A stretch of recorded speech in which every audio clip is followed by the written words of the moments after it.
Hello, boys and girls and children of all ages. Fat bastard wannabe Buddha coming at you today. Just got in from that four-letter word called work, toil, earning your daily bread.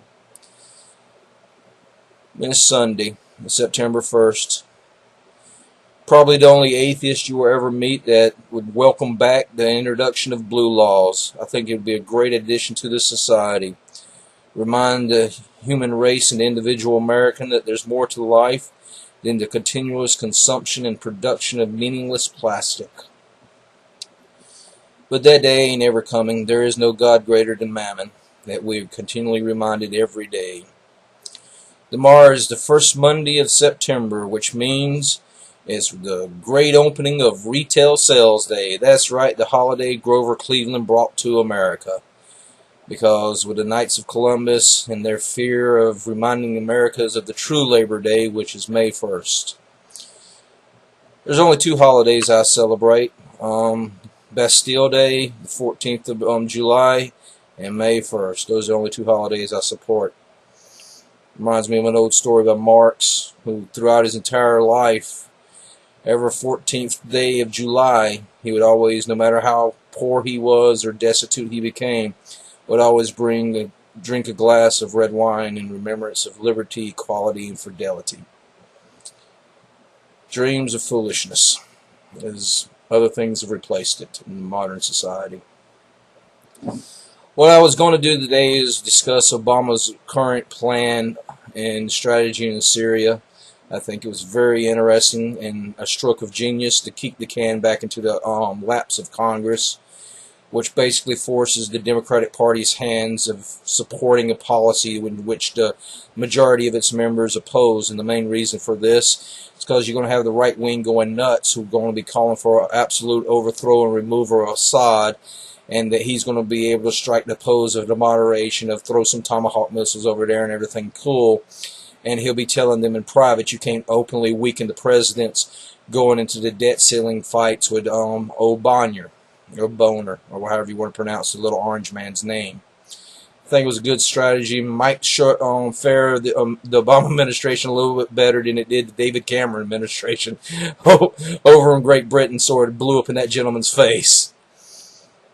But unfortunately, America is less of a democratic republic than England is a parliamentary democracy.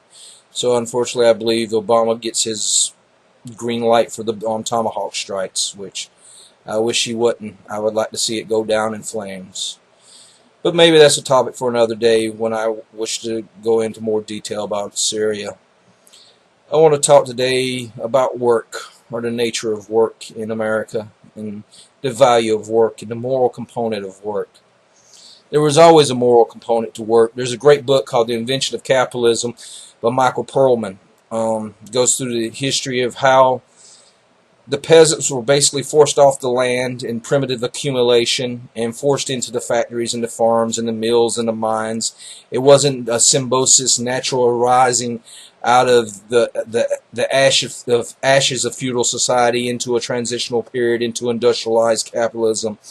No, it was hook, crook, and thievery that forced the great multitude into the mines and mills and herded them into the fields and large-scale agricultural plantations and stuff.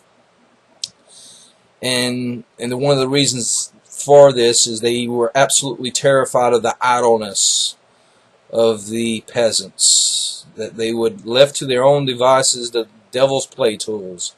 They would never be industrialists, was the great driving thing. And this idea is still carried forth to today, and you see it reflected, in my opinion, in the recent debate that unfortunately I had the misfortune of listening to, regular comedy radio today, sports talk radio, and they were bashing the McDonald's strike that they're trying to get through, the fast food workers strike, and basically those people don't deserve to be paid a livable wage. It's a meaningless, terrible, horrific job, and the people that do it are subhuman and less human, and stupid, worthless, and garbage, and they should be paid accordingly. They're moral scum, and they don't deserve a livable wage.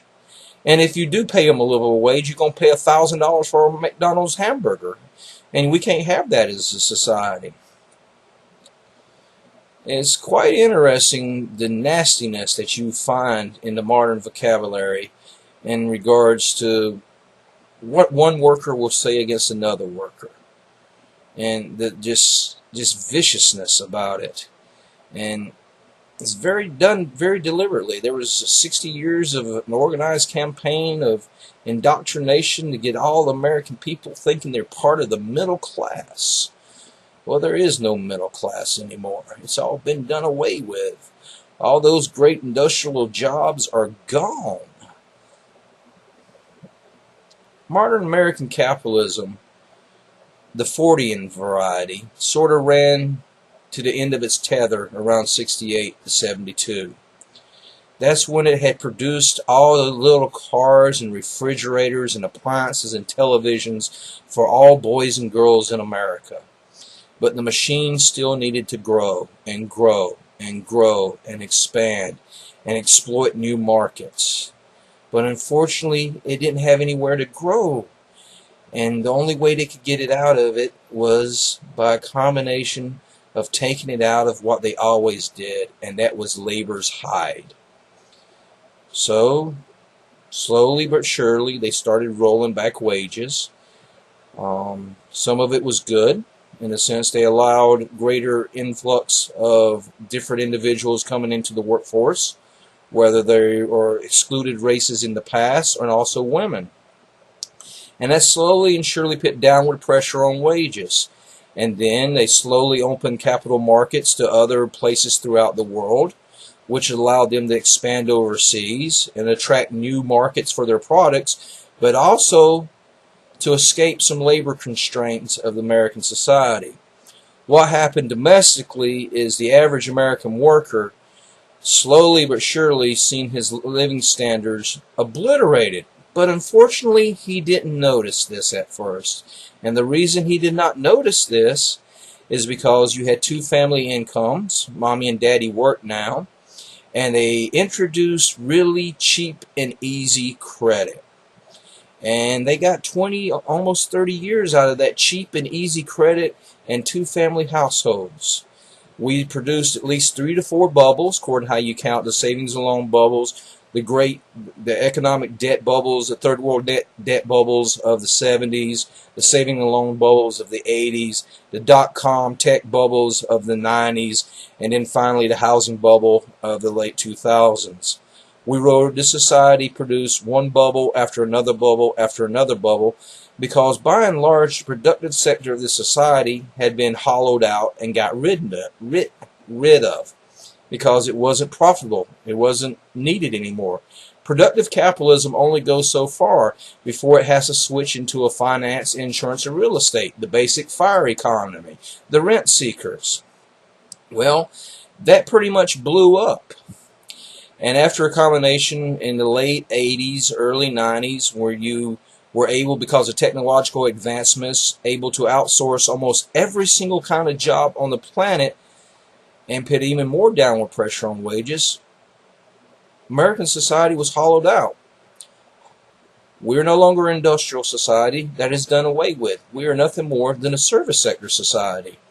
We are nothing more than a bunch of, you want fries with that. And if you think your job is more important and is a little bit harder than asking, you want fries for that, you obviously don't have a handle on what exactly you are doing. Because that's pretty much all the jobs that are left. And the reason you should support maybe increasing the minimum wage or instituting a living wage for McDonald's or Burger King or Wendy's employees, so that would put upward pressure on your wages. But maybe you're too stupid to figure that out. Maybe you don't understand exactly what's happening to American society currently, and the reason we are still bogged down in an economic depression. And that's because there's no money out there. No one's able to buy. There was an overproduction in the housing market that imploded. They're sitting on the reserves because they don't want to collapse that market even further. But there's nobody out there to buy anything. Wages have not kept pace. They just haven't. And everybody else is overburdened with debt. and you're having a huge debt deleveraging. At the same time, wages are stagnant. So that means we're going to bottom feed for the next 10 years or longer.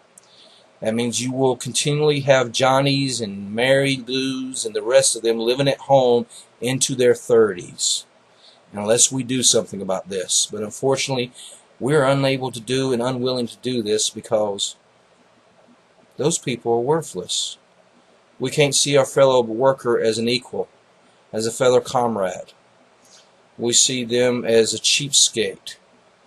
Or scapegoat. We get upset because people are on food stamps.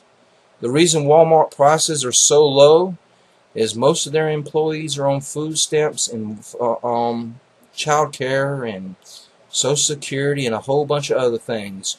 You are paying the burden for low prices with increased taxation.